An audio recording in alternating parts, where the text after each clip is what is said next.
Hello, everyone. Welcome back. Welcome back to my show, the Cheryle Hubbard Show. You'll work accounting for real, but you're on the Cheryle Hubbard Show. So, let's get started for today.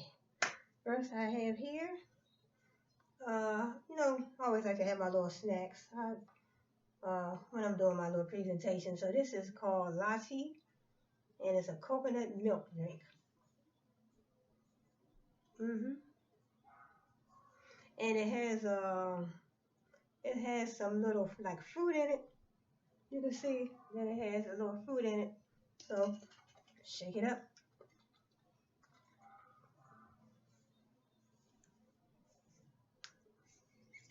Mm. So I always try, I'll put a little bit in there. I need a whole lot. Just, mm, it's good. Coconut milk. But, you can't really taste the coconut. But you can say, you know what? It tastes just like milk. Now, in my previous video, I was talking about business. Business, you have a product, you have a service. So this would be a good product. So imagine this product here. It went global. It went international, and it's in the. I don't know if this is in the Giant in the Safeway. I know I bought this at my convenience store around here where I live at. In the corner of the convenience store. Now it's pretty good. When I saw it in the freezer, I had never tried it before. I never tried it before, but I said, you know what? Let me try it. So, in other words, just imagine a product like this. This is pretty good. I mean, it has a little fruit in it, and it's coconut. What they call it coconut milk. It's a coconut milk drink, and it tastes pretty good though. Pretty healthy for you. They say coconuts are good for you, so cheers. Why not try it? So let me get started. So in my previous video, I was just talking about business. You running a business. Well, several of my videos. You running a business. You have your name. You have your name. You have your niche. You have your target market. You're building your brand. You have everything you need. First you start out with your business plan, your marketing plan, and so when you have that, so you have those things. You have your business license. You have your online presence, your storefront. You have your inventory. You have just about everything you need, and then you have what do you have that's unique? That's in one of my videos. What do you have that is unique? So what do you have that's unique that competitors do not have? You want to try to find something that's unique that the competitors don't have. So you want to find something that's unique that the competitors don't have, so you can bring, you know, customers to you. What do you have, or what do you need to do to draw customers to you? You don't want to have to worry about drawing no one else's customers to you, but you want to draw in your own customers. So, and then some of my videos I talk about. In other words, you have your information systems. You have you know, information systems. Those vital systems that you have set up to bring that information into your organization. Your managers need information to make their day-to-day decisions. You as an owner need their vital information to make those day-to-day decisions. Also, you need information on your competitors, your manufacturers. Um, you see your competitors, your manufacturers, your employees, your customers. Um, Competitors, they are pretty important because you want to stay abreast of what they're doing. You want to offer something unique that they're not offering. So in other words, competitors. What are my competitors doing? What are my competitors doing so great that their customers keep coming back on a day-to-day basis? My competitors, are are your employees greeting the customers when they come in? How you doing, ma'am? How you doing? Can I help you today? You got a problem with that, or let me help you. What size you want? You need to talk to the manager. You need to talk to, you need to whatever your problem is, you need to talk. You need to talk to the owner. You need to talk to the manager. So whatever you need, we can help you. So, but you have that uniqueness within your business because competitors are going to try to do what they can do. What they need to do. They're going to try to satisfy their customers because they want the customers to come back. In other words, if your customer, you running a business. Say for instance, I'm running a business and I'm doing hair, and I'm doing hair. I'm installing the wigs, and I know what I'm doing. I've been to hair school, and I had the proper licenses, and I'm doing a good thing. I know how to put the wigs on. I know how to dye the hair. I know how to cut the hair. I know how to do everything when it comes to installing the wigs and making sure my customers have what they need. But then the next business around the corner doing the same thing I'm doing. They know how to install the wigs. You put the wigs on. You put the glue around here. You know how to put them on. And put them on. You know how to you make the wigs. You make them. You purchase your bundles from a nice, authentic. In other words, your vendor. You order your bundles, your hair bundles from the vendor, and you order your I order my front toes. In other words, I got closures. I have closures. I have front toes that I'm ordering my bundles, and I have all the supplies that I need to put a wig together. So what's to say that my competitor across the street or around the corner doesn't have the same things that I have? Is not offering the same service or the same quality product that I'm offering. So what if they are? They are offering the same quality product that I have for the bundles, the closures, the frontals, and all that, the glue that we need, and everything to put the wig together. And then we installing them. We are installing them. We are installing the wigs in our business. They install the wigs in their business. But the thing is, what can you do in your company that's different from what they are doing in their company, so you can keep customers coming back to you? And also, sometimes customers may come over to one business and may decide, I don't like the way their customer service is over there, so I'm going over here. They're offering the same service. They install the wigs over here, and they install the wigs over there, but I like over here because their customer service is better, or the quality of their products, their hair products are better. And then, we're selling, hairspray, hair growth balm, and, um, you know, nice combs and brushes and different things for our hair, for our hair and for our customers to take care of their hair. So what is so unique about our products as opposed to their products and services as opposed to our products and services? So that's what you have to ask yourself when you're running a business. In other words, it's like somebody made an example out of a product like, food products, like food, bread. Somebody said, well, you know, this person selling bread, Target selling bread, Walmart selling bread, Kmart selling bread, the corner store selling bread. So what would be your determining factor as opposed to which store that you want to go to? In other words, Target, Walmart, Kmart, Safeway, Giant, or everybody, all those name brand stores are selling bread. So which store do you prefer to go to? You want to go to Target to get your bread? You want to go to Kmart, Walmart? You want to go to your corner store? You want to go to Safeway? And why did you feel when you picked the one that you wanted to go to for shopping and getting your bread, your sugar, your milk, Kool-Aid, or whatever you want to shop for? What would be the determining factor that made you choose that particular store? And what I do when I think about Kmart, Walmart, Target, when I think about, in other words, bread, food items, clothes, I think all of them have pretty much satisfied me, from when I shop there. I know Kmart has some nice clothing products.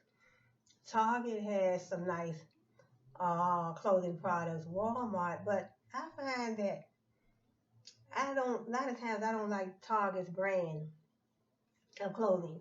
I think I really prefer Walmart. I like Walmart and Kmart because I know Kmart does have the Kate Jackson. Was it Kate Jackson? No, Jacqueline Smith. I think it's Jacqueline Smith from the what was that show she was on? Her with Farrah Fawcett and all that was on that Charlie's Angels. So I like Jacqueline Smith's. I like her clothes. So I think I bought a dress from Kmart with a Jacqueline Smith dress. So I kind of do when it comes to clothes. If I had to choose between Kmart, Walmart, and Target, I would choose Kmart. I would choose Kmart to get my clothes, but because I have purchased things from Walmart as well. Now Walmart does have some nice t-shirts and jeans and stuff like that, but it would have to be between Kmart and Walmart. I'm not really too crazy about Target's clothing line, and some of their clothes they don't look. I mean, they look like they cost a lot of times, but they don't they don't satisfy me. When I look at them, I'm like, I'd rather go to Kmart or Walmart to get my clothing items. So that's what I'm saying. When it comes to business, you think about, hey, this company selling bread, this company selling bread, Kmart selling bread, Walmart, Target, Safeway, Giant, all those stores. Now, see, Safeway and Giant, those are the two. Safeway, Giant, and Shoppers. Those three is my most. Those three are the ones that I really like to, get my food from. Kmart. Kmart. They have some good food items too, but mostly Safeway and the Giant, and Shoppers.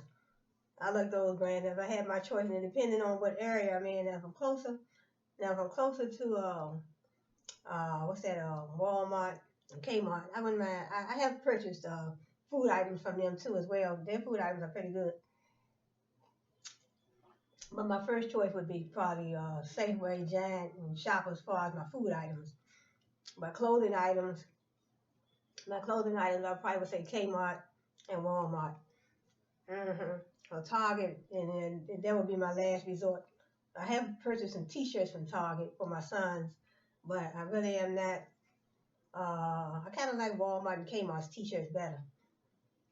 But Target's T-shirts, like the white T-shirts, because they do have different colors. But I think I purchased a pack of white T-shirts before, but I really wasn't satisfied with the quality of the T-shirts for what the price that they had them for. So that's what I'm saying when I say as far as purchasing certain products from certain stores. So in other words, you're running that business and you had that quality product, that quality service. What do you have that's unique? So what does Target and Walmart and Kmart, what does Target, Walmart, and Kmart have different or uniquely different? What does each one of those three stores have that's unique that the other one does not have? So I really can't tell you now. I'm thinking about it. I know when I go on Kmart, there's nobody there to greet you at the door to say how you doing or welcome, glad you came back. Walmart, that's Kmart. Now Walmart, same thing. Nobody's there to greet you at the door, and you basically neither one of those three stores, Target, Kmart, Walmart. When you go in, there's nobody at the door to greet you and say, hey, how you doing? Welcome back. Glad you came back. And so I went to this it's a little sandwich shop downtown where when I was taking classes down Strayer University, downtown. I used to love to go into this sandwich shop called All Barn Pain. I went in there because I think my class was over, so I went in there. I was going to get me a sandwich. Now I went in there and I was going to get a sandwich. I was standing behind this gentleman, and he was so mystified. He was mystified because he ordered a sandwich. I don't know what kind of sub sandwich it was, but he ordered a sub sandwich. And what happened was she was taking her time wrapping it so nicely. And she was a nice lady, very nice, standing up there and, treating him very respectful. And she was wrapping the sandwich. You know how you put the little paper down and you have two layers of paper down at the bottom. You put the sandwich on, then you wrap one and wrap it on both sides and fold it on the end and fold it over. And she wrapped it so nicely. And he was like, oh, you took your time and you wrapped the sandwich so nice. And she said he was shocked. And she was like, well, she said, I take my time. She said, I took my time and I wrapped it nicely and I took the time because I want you to come back. Mhm. And he was so shocked that she was taking her time and wrapping it because she was like, I want you to come back. So I guess he may have been to other establishments, purchasing lunch and stuff like that. Because a lot of people on their lunch break they may dip in somewhere and get them a little sandwich or something to drink and a sandwich and going back to work. So I guess maybe he was maybe he went to some other restaurant or some other sandwich shop and he didn't get the service quite as good as she gave it to him. So that's what, because he seemed like he was surprised that he probably never had this type of service before, and then a lady was waiting on him. So she said, "Look, I'm taking my time and I'm wrapping this nicely, and I'm taking my time because I want you to come back." She said, "I'm taking my time wrapping it nicely and neatly because I want you to come back." So he was satisfied. So then I got him once he left. Then I went on after him and ordered my food, and she treated me the same way. Mhm. Treated me the same way. So that's why when I go to Up on Pain, then when that memory is in your mind of the service that you had gotten, and in the way that were treated, that makes you want to come back. Because when you think about it, you're like, you know, she wrapped my sandwich. She wrapped the gentleman's sandwich that was in front of me. She waited on him very nicely and politely and respectfully. And so when she waited on him like that, and then she waited on me, so that makes you feel like you want to come back. Who wants to go to a business? Who wants to go to a business where you spending your money and you don't even feel like you appreciate it? You go in there and every time you go in there, the floor is dirty, customer service is bad. You get your sandwich, the bread is hard, and you say, well, what, I'll let you pass for the first time, but when you keep on going back, and you went back a second and a third time, and you find that the service was no better the first time than it was the second time, then you're like, oh no, I'm not going back, Mm. cause that's what I do. I always observe. So when I go to a place and I order something, and then I think about the taste, cause I know then another time I went to this restaurant. Um, It was downtown. I believe it was on New York Avenue, somewhere down here in Washington D.C. I forgot the name of the place, but I know I went in there. And you stand in line, and I was gonna get me a turkey sandwich, so I ordered a turkey sandwich. But when I got up, when it was my turn to get up in front and place my order, the lady was pulling the turkey out with her bare hands. Because you're supposed to have those little plastic gloves on. So she was pulling the turkey out the thing. How you pull your turkey out and then you get your bread and lay it down on the paper. And I'm like, she poured it out with her bare hands. And I go, I changed my mind. I said, no, you know what? I said, you just gonna put that turkey on there with your bare hands? And she looked at me and I said, well, you know what? I walked on out the store. You're not supposed to do that because I don't know if you took your hands and did like this or rubbing your face or, scratching your shirt or something like that. So she was making a sandwich. She actually put her hand down in the, because they had a little thing right here where they had the turkey, they had the tomatoes, the cheese, and onions and everything down in the, the trays and stuff, so the people won't breathe all on top. Then they had a little glass thing all the way over here, so when customers walking past, they can't breathe all on the food. So she actually put her hand down in there, her bare hands, pulled my turkey up and was putting it on the bread. And I told her, I said, well, you actually gonna put your hand on the bread on the turkey like that? And she looked at me like, no, of course I was gonna do that. And I'm like, you know what? I wasn't gonna eat it. So what I did, I just walked on. I said, that's all right. You know what? I don't want nothing. I don't know where your hands been. I mean, I know you might took your bath this morning and all that, but even if I was working in a restaurant, I already know when you're dealing in food, you put your little plastic gloves on. You don't put your hands on people's food like that. No, because people don't know where your hands been. Even me, I would have to do the same thing. If I'm working in a restaurant, I'm making sandwiches, no, I had to put my gloves on. Excuse me. I had to put my gloves on because you don't put your hand on people's food because people through the day, people rubbing their nose and scratching their hair, and then you're going to put your hand directly on. No, that's not right. So I don't know if she was just doing me like that or that was she did she do that to everybody's sandwich? Because I wasn't paying attention till I got up there. But when I saw her, I paid attention.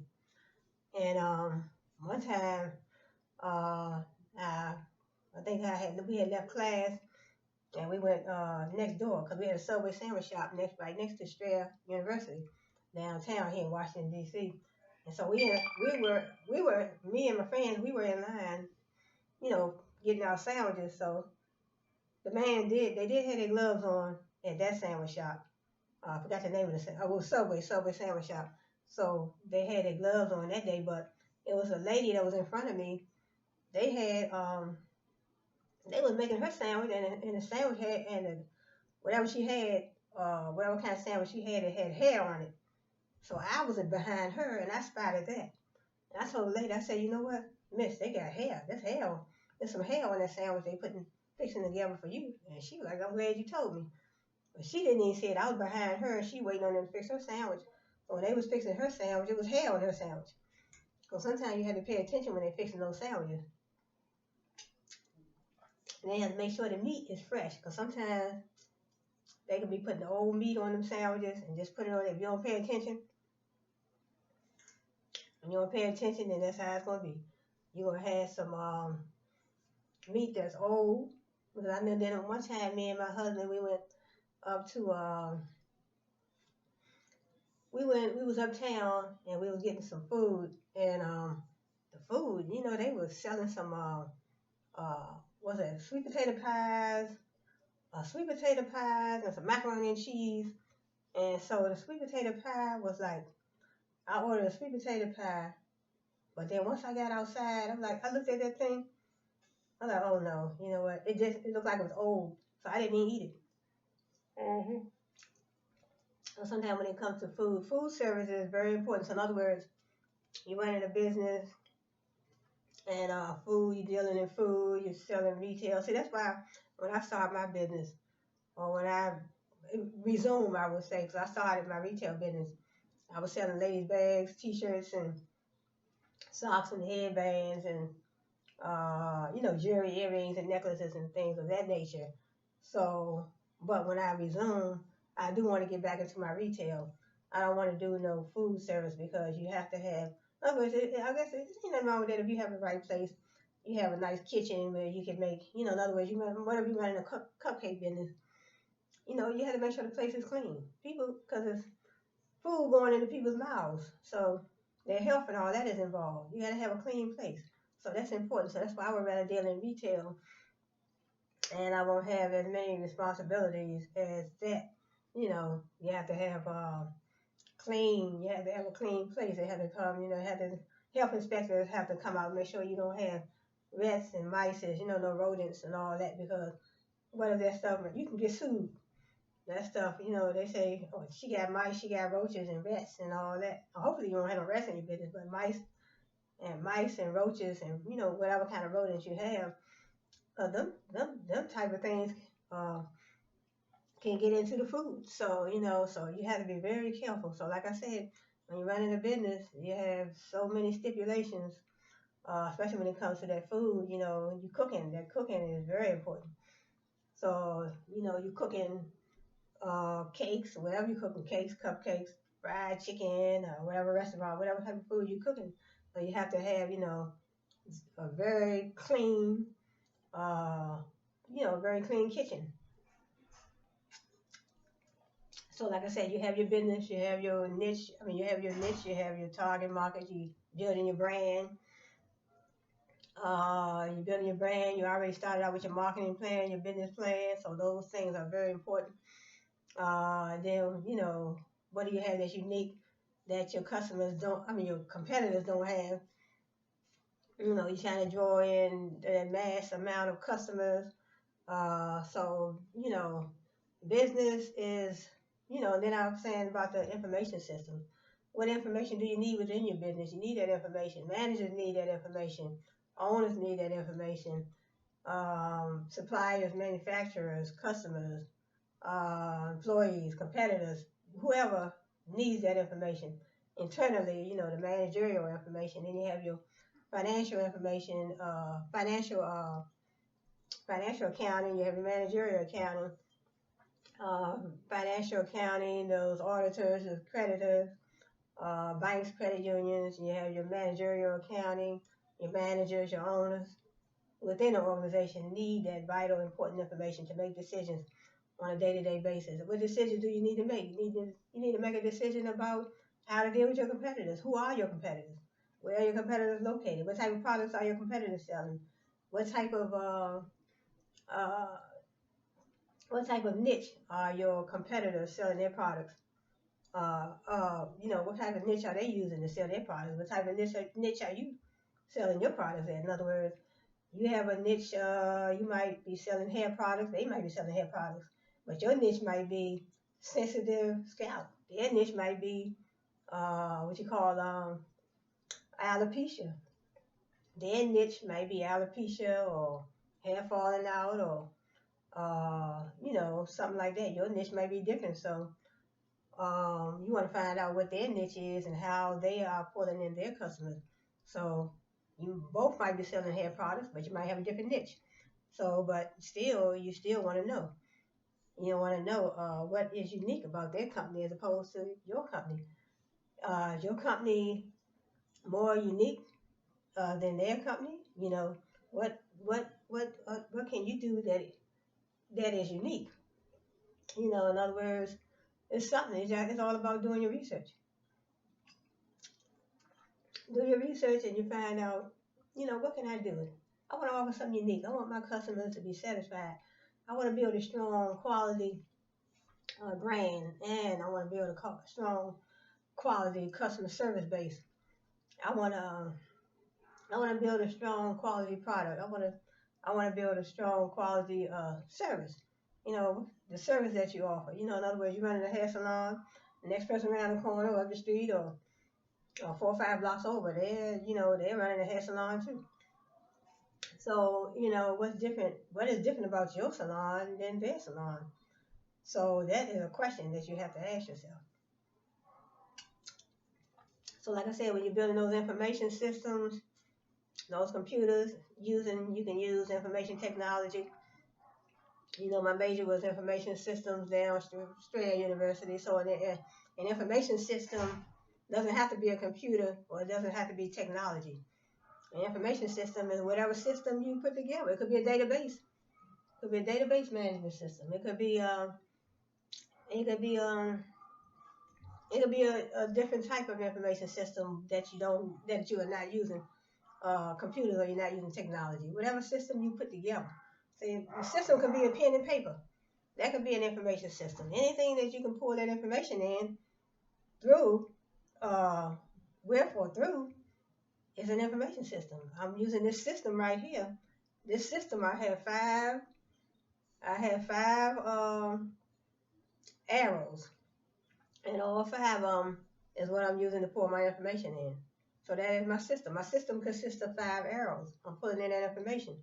But if I want to use information technology, then I resort to my mainframes, my supercomputers, my client and server computers, whatever type of technology I want to use.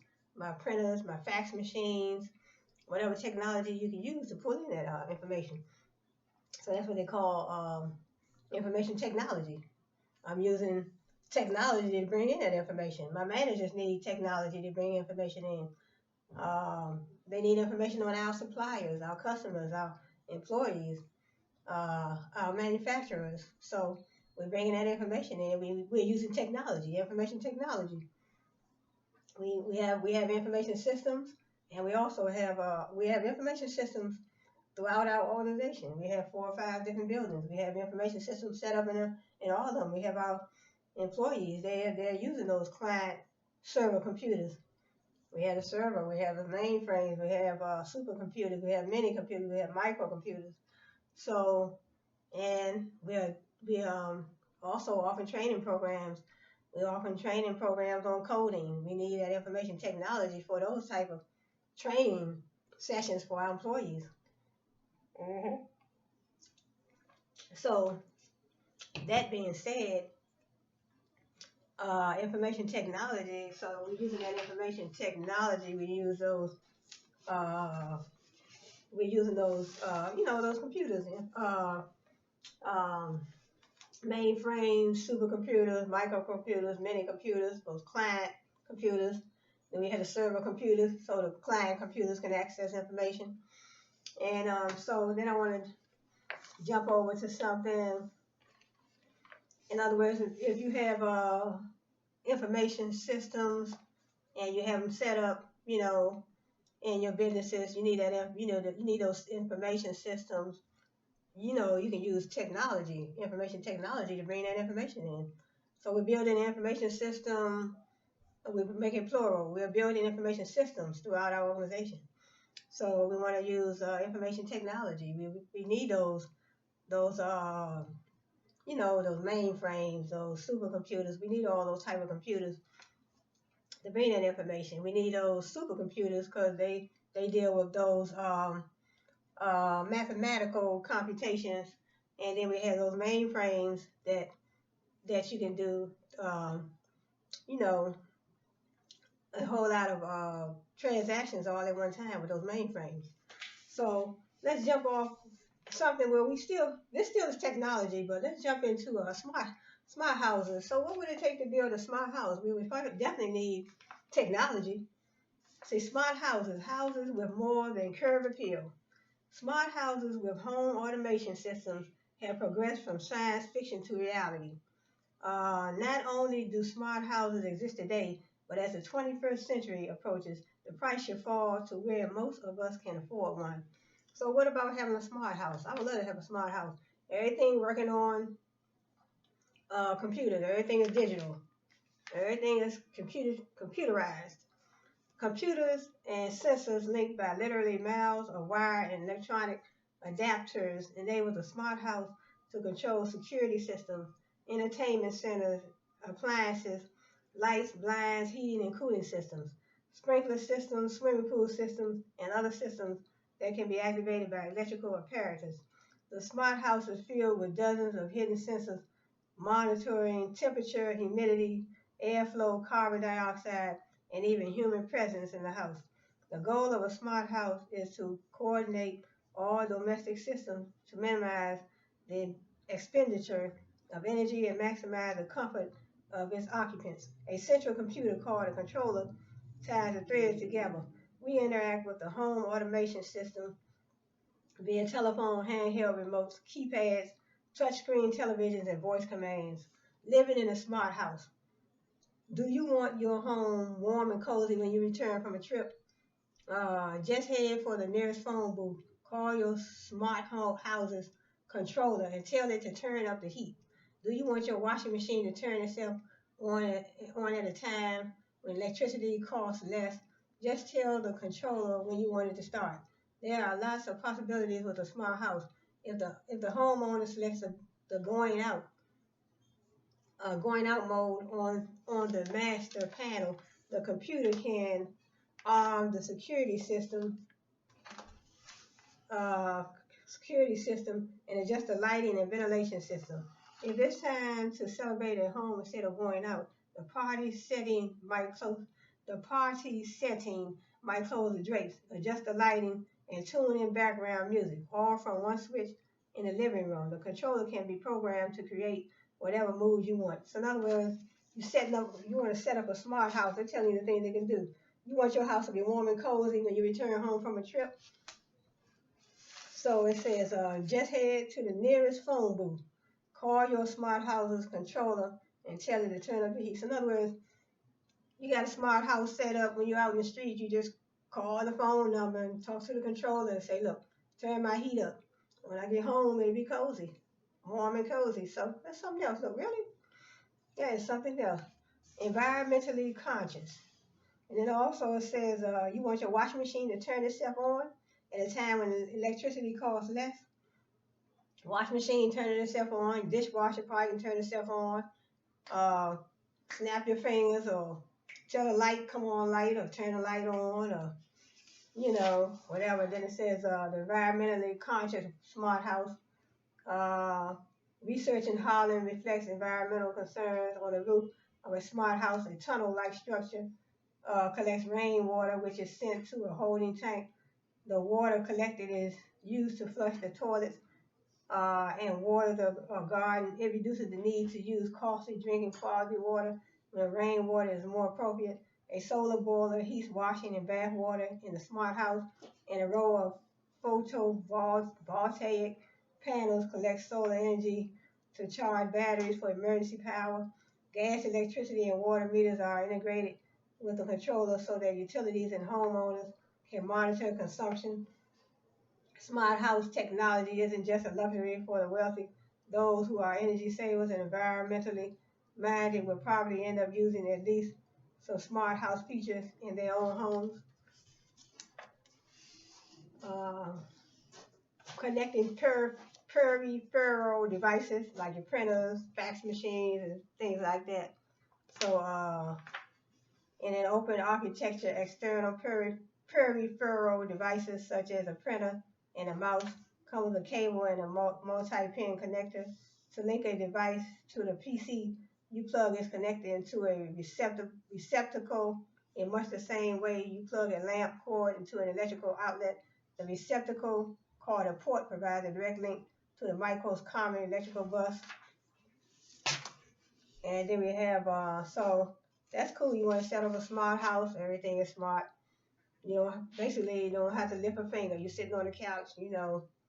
Then you also have Alexa and Siri. You can tell them what to do. Alexa, turn the light on for me. Alexa, turn the light off for me. So then we have, let's talk about some data storage. Data storage, a bit about the bit. The two kinds of electronic signals are analog and digital. So analog is like, I think that comes like our telephones will be analog, and then digital will be our computers. So digital, zeros and ones. To make the most effective use of computers and automation, the electronics world is going digital. The music industry digitizes the natural analog signals that result from recording sessions, then stores the digital version on CDs. Computers are digital. Yep, as I said, computers are digital, therefore work better with digital data. The two electronic states of the computer, on and off, are represented by a bit, short for binary digit. These electronic states are compatible with the binary numbering system. Then we have, let's talk about the RAM, random access memory. Random access memory provides a processor with temporary storage for programs and data. Physically, memory chips are installed on single inline memory modules or SIMs. The most common RAM technologies are dynamic RAM, static RAM. In RAM, data is stored at a specific address. Most of today's computers use CMOS technology for RAM. Some computers employ cache memory to increase throughput, the rate at which work can be performed by a computer system. Like RAM, cache is a high-speed holding area for program instructions and data. So a whole lot of terms here. I'm not going to read them all. We have the bus. That's a common pathway through which the processor sends, receives data and commands to from primary and secondary storage and all I/O peripheral devices like the wheeled bus. The bus provides data transportation to all processor components, memory, and device controllers. Source and destination addresses are sent over the address bus, and the data and instructions are transferred over the data bus. Every machine language has a predefined format for each type of instruction. During one machine cycle, an instruction is fetched from RAM, decoded by the decoder in the control unit, executed, and the results are placed in memory. The machine cycle time is the total of the instruction time and the execution time. It says, what are the two kinds of electronic signals? We have analog and digital. Bit is the singular of byte. That's true. The base of the binary number system is 8 or 16. Data are stored permanently on secondary storage devices, such as magnetic tape. I think that would be true. The computer on a chip. Okay. Let's see what we have next. We talk about operating systems. Every computer system must have an operating system to monitor and control all hardware and software activities within a computer system. Excuse me. Uh, just a few little things here in this book that I was just going over. Let's see. We also had a virtual machine, imaginary computer. To minimize capability problems between computers, some operating systems create a virtual machine environment. In this environment, a virtual operating system enables a computer system to emulate another computer system and its operating system while executing programs in its native computing environment. Let's talk about this is like a program. So when you're doing programming, this looks like a program. See, this COBOL program accepts the number of hours worked and a pay rate for an hourly wage earner.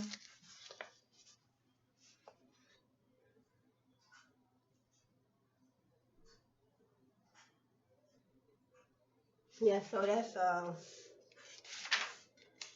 we have visual programming, takes object-oriented programming to the next level, replacing text-based instructions with symbolic icons, each of which represents an object or a common programming function. For example, all visual programming languages have a decision icon that marks a decision point, and the program's logic establishes the criteria for the decision and presents the options. So we have it's a whole lot of stuff in this book. This is a pretty good book too. PC platforms in a mainframe environment. Platforms are the responsibility of computer specialists. Then we have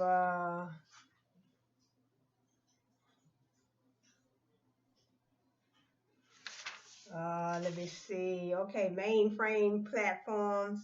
Major mainframe vendors such as IBM, Digital Equipment, Amdahl, and Unisys market a variety of mainframe computers, each of which has at least one operating system option. Each computer and each operating system defines a platform. The selection of a platform for corporate computing can be very complex, even for seasoned computer professionals. Most medium-sized and larger organizations have made at least one mainframe platform decision already. They have made sizable investments in their platforms, software, hardware, personnel training, and so on. Eventually, advancing technology forces these organizations to choose uh, uh, between continuing with their existing platform or upgrading to another, which may or may not be compatible with the existing one. A list of actual mainframe platforms, of which there are many, is beyond the scope of this book. Platform problems we have. Open the windows working with computers. We have a whole lot of stuff. The shutdown. Unlike electrical appliances, you do not simply flip the computer switch to off. You must shut down in an orderly manner. This involves a normal exit from all active applications programs before shutting off the power. All applications programs have an exit routine that, when activated, returns you to a GUI, an operating system prompt, or a higher level application program. Point and draw devices. Understanding Windows and Windows 95. Yeah, we started out learning Windows 95. They don't even use that operating system anymore. I don't think they do. You don't hear too much about Windows 95 no more, so I think we're dealing with Windows 10 now, I believe. So this book right here is, these are some of the things when we first started doing computers, some of these things.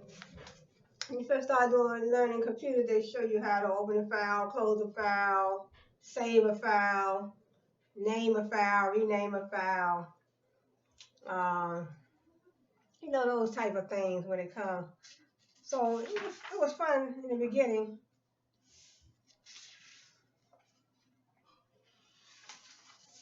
So let's see what else we have here.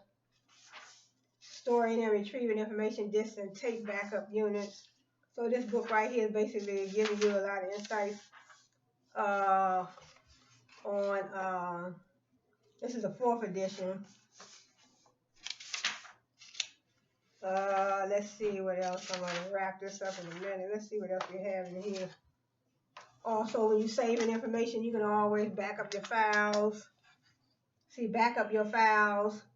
If data and programs on your disk files are destroyed, it may be impossible for them to be recreated within a reasonable period of time. If, on the other hand, the hardware is destroyed, it can be replaced fairly quickly. The impact of losing critical software or files makes backup a major concern. Backup to magnetic tape. Full backup, all full backup copies, all files on a hard disk to magnetic tape. Only user selected files are backed up to magnetic tape. Only those files that have been modified since the last backup are backed up to magnetic tape. Optical laser disc, high density storage. Some industry analysts have predicted that optical laser disc technology eventually may make magnetic disc and tape storage obsolete. One laser beam writes to the recording surface by scoring microscopic pits in the disc, and another laser reads the data from the light-sensitive recording surface. A light beam is easily reflected to the desired place on the optical disc, so a mechanical access arm is not needed.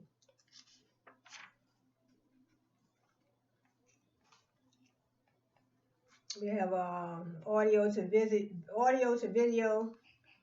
To make a CD recording to the analog sound, music are translated into their digital equivalents and stored on a 4.72-inch optical laser disc. 74 minutes of music can be recorded on each disc in digital format in 2 billion bits. We have CD-ROM. In other words, they're just telling you how you can record. You're on your computer, you can record from your computer, computer's hard drive to your CD-ROM, to the CD-ROM technology. CD-ROM, a spin-off of audio CD technology, stands for compact disc ready, read-only memory. The name implies its application. Once inserted into the CD-ROM drive, the text, video, images, and so on can be read into RAM for processing or display. Then we have CD-ROM applications. We have worm disks, WRM. Worm disks are used by end-user companies to store their own proprietary information. So you put a disk in your CD-ROM drive, you can save, companies do that to save information. In other words, you backing up information, you can take those disks and put them in another location. So, worm disk can store more than 3 million digitized images the size of this page. A good example of an image processing application is an electronic catalog. Retailer digitizes images on items for sale and stores these images for ready access on worm disks. So get these WORM disks, and they're just showing you how they, you get those worm disks and companies save information on those,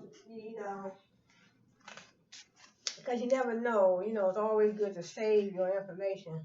Because, you work on your computer and you saving it to your hard drive on your computer. You don't want, that takes up a lot of space. Saving too much stuff on your hard drive. Just, you typing up something, you're doing stuff in Microsoft Word, PowerPoint, Excel, and you constantly saving stuff to your hard drive, just saving it right on your computer. You're eating up all the space on your computer. So it's best to save it. They're telling you, what I learned about too, when I was down at Australia University doing information systems down there, we learned not to save everything on our hard drive because it takes up all the space on our computer. That's what they're telling you, use your CD-ROM drive. Stick a disk in your CD-ROM drive and you save it on there. So you have your rewritable disk rewritable disk, your worm disk, your CD-ROM disk, and so that way you always can have something to look back on. That's why I said optical laser disk, high density storage. See, back up to diskette. So you want to back up things on your disk, your worm disk, and your CD-ROM disk, rewritable optical disk. So I'm going to wrap it up here in a minute. Let me see what else we have.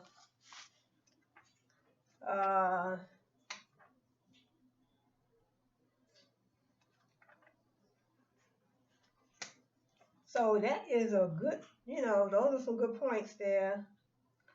We have animation. The next step up from the static display is a dynamic display, that is the movement within slides. Animation or movement is accomplished by the rapid repositioning, moving of objects on the display screen. For example, animation techniques give life to video game characters. Animation software, which is a component of presentation graphics software, lets you further enhance presentations with rudimentary animation. Animating presentation graphics involves the rapid movement of an object, perhaps the image of a dollar sign, from one part of the screen to another. So animation, they talked about animation. Then computer-aided design process, animation software. So that's good to have some animation software.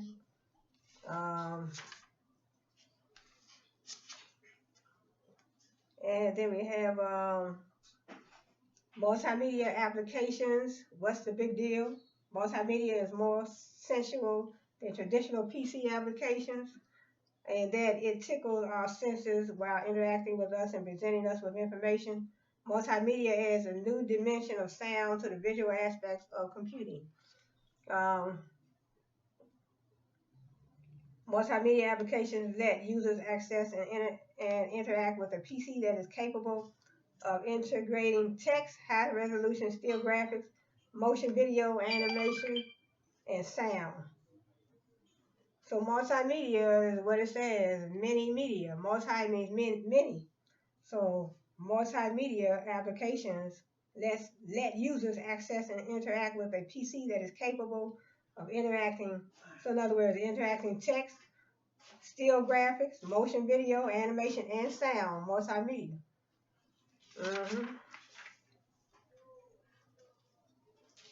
So multimedia resources, we have text files, database files, sound files, MIDI files, wave files. So I'm going to wrap this up here. The prototyping process. Both the prototyping and the pre-specification approaches to system development depend on the efforts of a project team. The composition of the project team is essentially the same for both approaches. The team consists of systems, analysts, programmers, perhaps the database administrator, users who will eventually use the system, and perhaps one or more managers. The systems analysts design the system and develop the system specifications. So system analysts design the system, define system specifications, create protocol systems, refine protocol systems, develop operational system, the advantages and disadvantages of prototyping, a 5-phase systems development methodology. So I'm going to wrap it up here because that's 50. We have 54 minutes. So just, going over some of the stuff in the book. Down the road, information superhighway. I haven't heard that word in a while. Travelers along the information superhighway. Only 1 in 3 adult Americans have heard of the information superhighway, and most of those have little understanding of what it is, according to a nationwide Harris poll. In fact, most people are still waiting at the on-ramp. Each day, however, more travelers drive up the on-ramp. The mode of travel through cyberspace is the computer. So superhighway is just when you're on a computer, information superhighway. That's where you're getting all your information from. They said most people haven't even heard of that. So this was a book right here. I was reading that from that. Computers, fourth edition. So I was just reading some of that stuff. So from the computer. So I mean from the book on computers. So in other words, information superhighway. In other words, I haven't heard that word. Well, I mean when the computers first came out, I believe when we first started hearing about computers, they always talk about the information superhighway. So that's what I'm talking about. The vital information, important information that you need to bring into your business, information superhighway, information systems. So you're building those information systems. You're using information technology. You're using technology. So you want to get on that information superhighway. You want to know what your competitors are doing. You're on your computer. You're on your laptops. You're on your wherever you are. You're on your mainframes, your supercomputers, your mini computers, your micro computers, and you want to know what is everybody doing? What are they doing on this information superhighway? I'm bringing in information. My managers need information. Owners need information of these various businesses. So, class, I want to end on this note today. So, I want to say thanks. I don't know why I keep saying class. I mean, YouTubers, I say class all the time, but I want to say thanks for joining me today, and I'm so glad that you joined me today. So I want to finish this off too. So I buy these something, but I like my Lala's better.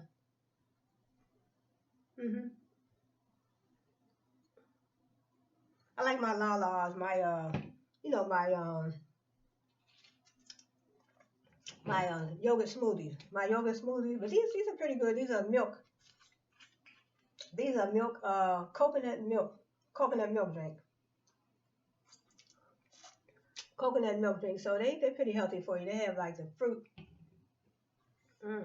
So coconut milk drink. I want to say thanks for joining me, YouTubers, today. And it's Saturday. This is February.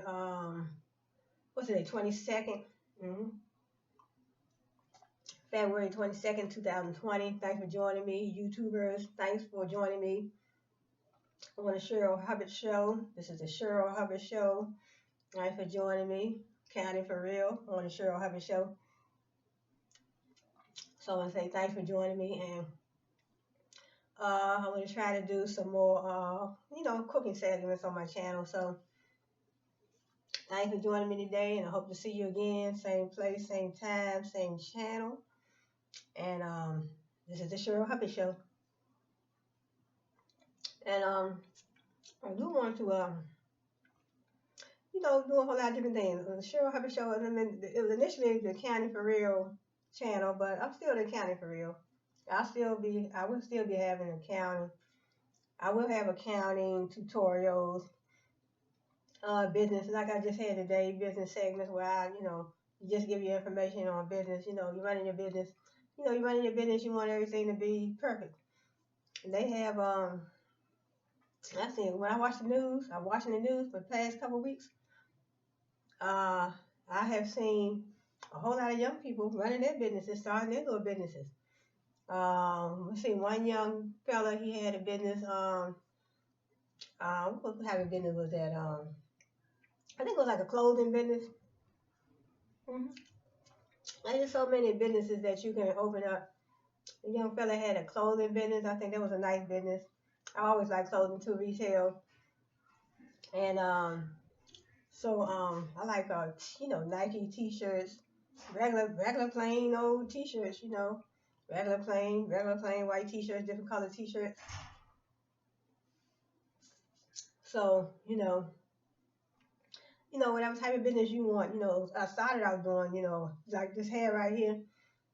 I know how to make the wigs and all that too. I know how to make them. I made some wigs. I still have some here, right here in my home. These are the bundles that I use. So this is my original hair right here. So what I just do, put my regular hair up in a ponytail like this, and then what I do, put a rubber band around my hair, or whatever I have, some type of band to tighten my hair up in a ponytail. And then I take my bundles. See these bundles right here? They come like, wrapped round like this and they be long. Well, it depends on what, length you want. Most of mine are like 20, 22 inches, 26. So then you have your bundles. You open them up and you just wrap them around like this. And then I just let it hang like this. And so they work good for me. They work good for me. So, but this is my real hair right here. So what you have to do, but you still want to keep this part right here conditioned, washed and conditioned and oiled, so this part can still grow. Most people that get those wigs put on, I see how they put them on because I do look at their YouTube channels and I see where they put the glue all around here. I say, I don't, they look beautiful. They do look beautiful, but I'm not in the market for that type of, wig look. So it depends on what you are in the market for. Some people are in the market for bundles. And I know one time I was selling, yeah, some people get in the market for bundles, some people in the market for the whole wig. They put this glue around here, but they be putting them down, they be laying down. Slayed by Jordan, Jazz Anye, Slayed by Jordan, he does a good job installing the wigs. Uh, Jazz Anye, she does a good job. Everything Ebony, she has her own business. She make her wigs. Well, in other words, she purchases her inventory. She purchases her inventory. She talks a lot about business too. Her and Jazz Anya. So I learned a lot from both of them too. Um,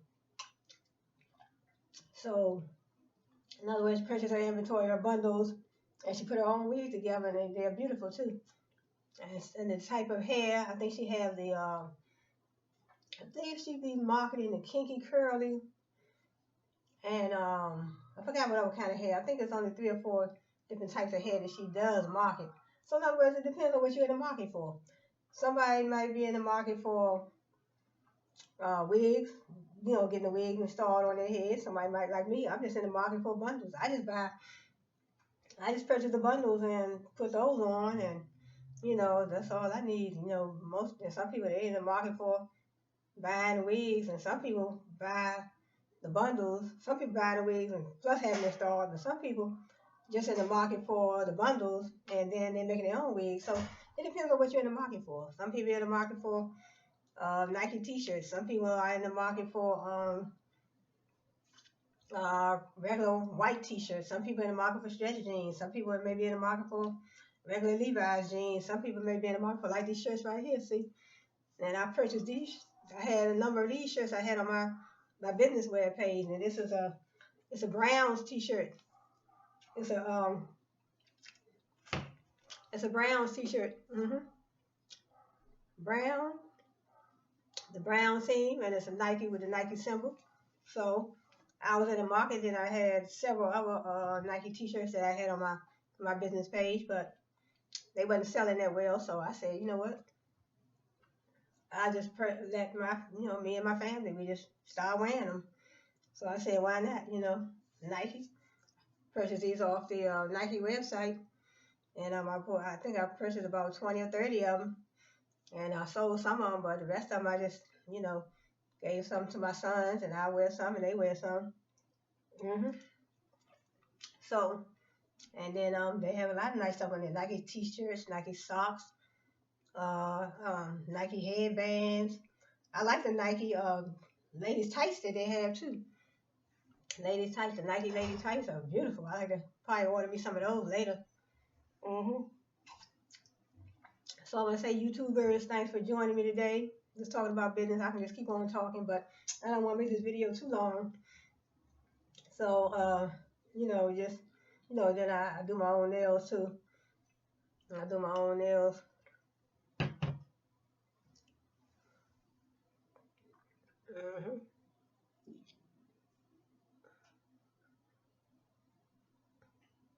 Yeah, I do my own nails because it saves money.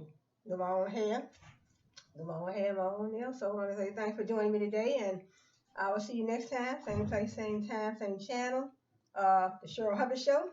So this is Accounting for Real on my Cheryle Hubbard Show. Signing off. And you all have a good one.